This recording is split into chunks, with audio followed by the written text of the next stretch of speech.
All right, joining us now, Chairman of the Budget Committee, Senator Lindsey Graham. I would imagine after that interview, there's not a lot you agree on. I do think there are things like body cams and some other things that you do. I wore a tie, by the way. You did, but he was maybe shoveling snow, and so we're giving a lot of grace around here in D.C. because it's so bad outside. Now, there's also this issue about judicial warrants, and Democrats really want to push for that. That is beyond what ICE has used these administrative warrants for a long time. But let me read you something from a judge yesterday. This federal judge said that the little boy, Liam, that was in the center of all these pictures in Minneapolis, he and his dad have to be released. He said this: administrative warrants issued by the executive branch to itself do not pass probable cause muster. That's called the fox guarding the hen house. The Constitution requires an independent judicial officer. These administrative warrants have been used for years. Yes. By ICE. How does it change the game if now a federal judge is going to say every operation ICE does, you got to have a judicial warrant, and Democrats say they're going to push for it? Well, what we're going to do is, well, I'm not going to agree. That would grind it to a halt. If you had a judicial warrant in all these things, you couldn't deal with mass. We're not dealing with the. We're trying to get people out of the country who have no right to be here, Judge. There's no right to come to America. If you're here illegally, we have expedited procedures to get you out. The federal government is in charge of immigration policy.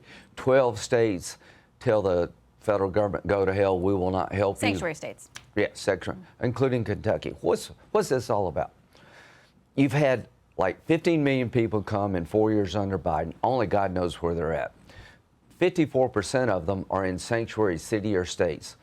What does it mean? In Minneapolis, they have people who are illegal immigrants subject to being detained under federal law, and they won't give them over to DHS. These laws have been on the books for 30 years, and states, 12, are saying we're not going to turn these people over as required by federal law. We're not going to work with you. That's called sanctuary city. But are they required to turn people over? Yes, I mean, they have an option to cooperate or not. Detainers, no, they have to do, it's a law. That's what this is. But a lot of states and counties will say, we don't have an obligation, and so we're not going to tell you if we release someone that's Well, on you. they're wrong. I got a bill. Here's what my bill says. If you're a sanctuary city or state, you're a governor or you're a mayor, and you don't comply with detainer laws and other laws that require you to turn over to custody to the federal government, somebody in violation of immigration law. Immigration law is national law.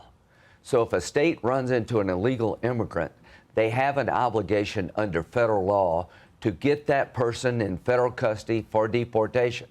If you don't do it that way, illegal immigration will never end. They'll find the 12 states, they'll keep coming. The governors and the mayors are openly defying the law. They're creating the chaos. These are fraud-ridden areas. There's a law and order breakdown.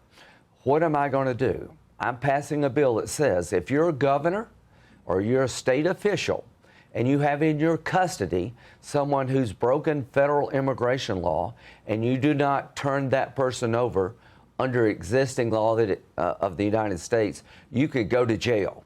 You're committing a crime. You remember Kim Davis? I do. Okay, who's Kim Davis, folks? Nothing to do with illegal immigration. Kim Davis was a clerk of court in Kentucky. The Supreme Court ruled that the law of the land was that gay marriage was legal, that gay marriage was recognized under the U.S. Constitution. If you didn't recognize gay marriage, you violated the Equal Protection Clause. She's a religious conservative. People applied, two gay guys applied for a marriage license. She said she wouldn't issue it, even though it was the law of the land. She went to jail.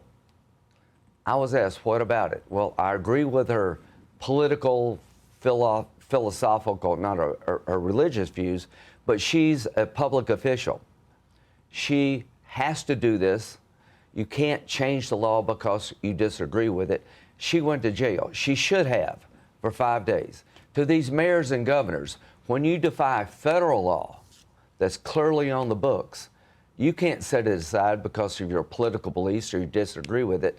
That is chaos. So I was willing to say Kim Davis, even though I agreed with her underlying position, had to follow the Constitution, had to follow the Supreme Court. To the governors, to the mayors, you will follow federal law. It's been on the books for 30 years, or you're going to go to jail. That is what my bill does. Do you have votes for that, though, in the bill? Or are you going to have to go? We won't know till we vote. 80%. So you want everybody to have to take that vote? 80% of the people in this country hate sanctuary cities. Why? It's dumb. You got 50 states. If you got 12, if you can get to one of the 12, you never get deported. There's no end to illegal. It's a magnet for illegal immigration. I want to make sure that I get to some foreign policy while we have you here too today, because sorry, I've got a cold. We take a little break there.